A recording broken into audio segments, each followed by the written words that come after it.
Muchas gracias, señor presidente. Adelante, adelante.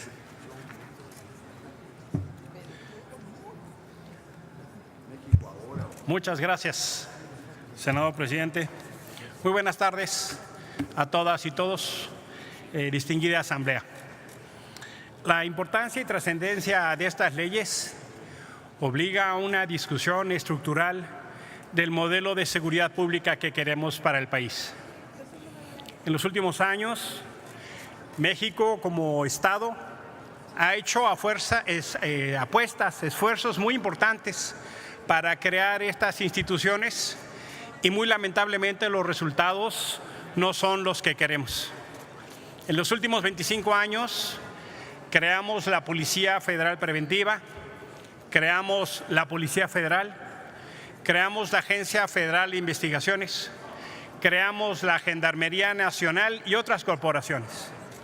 Y este año, hoy, tenemos los mayores índices de violencia y no llega la prometida seguridad. Incluso, en algún formato hemos renunciado o claudicado en la defensa de algunos de nuestros derechos humanos básicos. Por eso la importancia de las leyes que hoy tenemos tienen que ver justo en la discusión del modelo de Estado en materia de seguridad pública. La discusión que hoy tenemos obliga a reconocer parte del proceso que vivimos. Quiero reconocer, subrayar la voluntad de Morena como mayoría expresada en su líder legislativo de honrar la palabra en materia del espíritu de la reforma constitucional en esta materia. Se ofreció construir en consenso, se ofreció construir de manera colegiada y se ha respetado esa palabra. Y podía no haberlo hecho, tenía la mayoría simple que la ley requiere para estos ordenamientos. El trabajo que ha hecho el senador Monreal y los demás integrantes de esta comisión es de subrayarse y quiero destacar el hecho, es muy importante para el término de relación de un colegiado de 128 personas como es el Senado. Y lo subrayo, senador Monreal, porque es de la mayor importancia en un pacto de 6 años, en términos de relación que construimos nosotros. También quiero, y por su conducto, pedirle que subrayo la voluntad del gobierno federal de sentarse a honrar esa palabra, y de sentarse con la oposición, de sentarse a discutir con la oposición, porque podían también no haberlo hecho y en algunos casos no hemos encontrado esa actitud, pero hoy la encontramos. No solo la mayoría legislativa, sino un gobierno que quiso sentarse a discutir largas semanas con la oposición, que eso hay también que subrayarlo. No es menor también subrayar la voluntad de la oposición para sentarse. La otra cara de la moneda fueron los distintos grupos parlamentarios que constituyen la oposición en este Senado para poder buscar la construcción de acuerdos, buscando anteponer diferencias particulares. Eso supuso antes, así como el gobierno tuvo reuniones en sus distintas instancias, que las oposiciones se encontraran para buscar posiciones comunes. Incluso se aceptaron algunos de mis señalamientos de manera inicial y lo quiero así reconocer.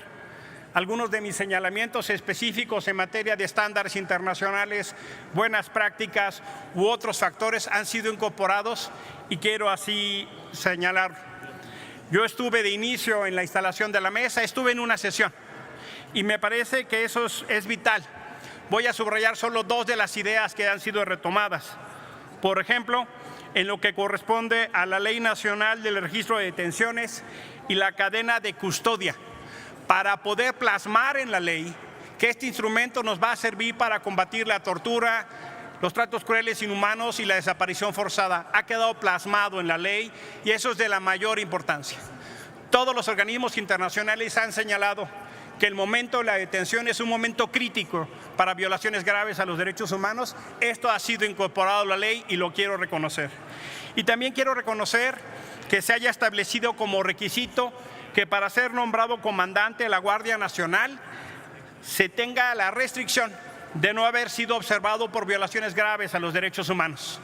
Es así cuando la observancia de los derechos humanos se convierte en política pública. Hay otras más que no señalaré por obvio de tiempo. No obstante lo anterior, debo expresar con claridad mis reservas y distancia respecto al desarrollo del proceso legislativo. Y lo digo en un entendimiento donde forma es fondo. Debería haber dos dinámicas como se estableció en la reforma constitucional.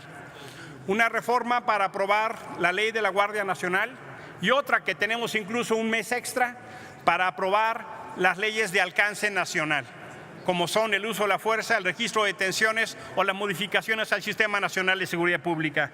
¿Y por qué lo digo?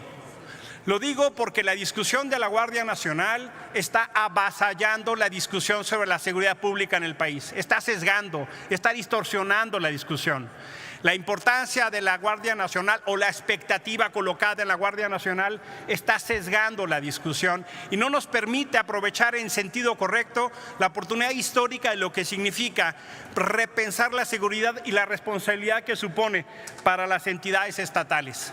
Déjenme darles dos datos que dimensionan lo que quiero decir cuando discutimos leyes nacionales, como es el caso. El primero, el 80% de las personas en reclusión en este país fueron detenidos por cuerpos de seguridad estatales y municipales, no por cuerpos federales, el 80%.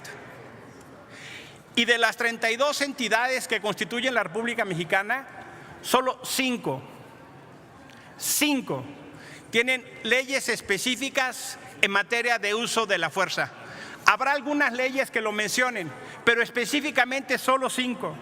Eso les da un pequeño indicador de la importancia y significación que significan estas leyes nacionales que van a tener que observar todos los cuerpos de seguridad del Estado mexicano.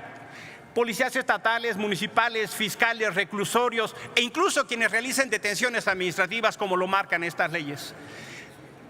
Es una obligación de Estado y me parece que tenemos que hacernos cargo, y lo quiero subrayar, que hemos atendido a cabalidad la fórmula de la legalidad, pero no estamos atendiendo en su justa dimensión la fórmula de la legitimidad. Díganme ustedes, ¿qué es más importante que construir una robusta legitimidad en el uso de la fuerza? ¿Qué acción del Estado requiere más legitimidad que el uso de la fuerza? Que las detenciones o que la construcción de la seguridad pública cuando la gente está tan preocupada por eso. Se desatendió la solicitud de Parlamento Abierto, colegas, y lo formularon no solo senadores, sino también organizaciones de la sociedad civil, como por ejemplo el colectivo Seguridad Sin Guerra. Lo solicitó la Organización de las Naciones Unidas en su oficina al Alto Comisionado para los Derechos Humanos, el Comité Internacional de la Cruz Roja, la Federación Mexicana de Organismos Públicos a los Derechos Humanos, que reúne a las 33 entidades de derechos humanos del país, Amnistía Internacional, entre otros.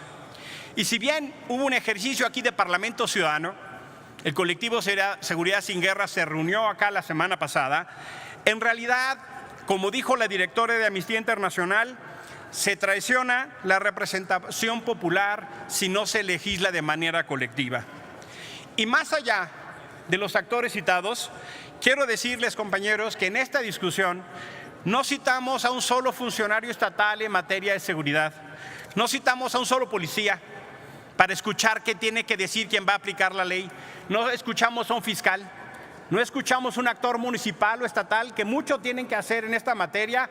Hay senadores que todo el tiempo nos recuerdan la importancia de lo que significa lo local. Y hoy no escuchamos a esos actores para construir esas leyes nacionales.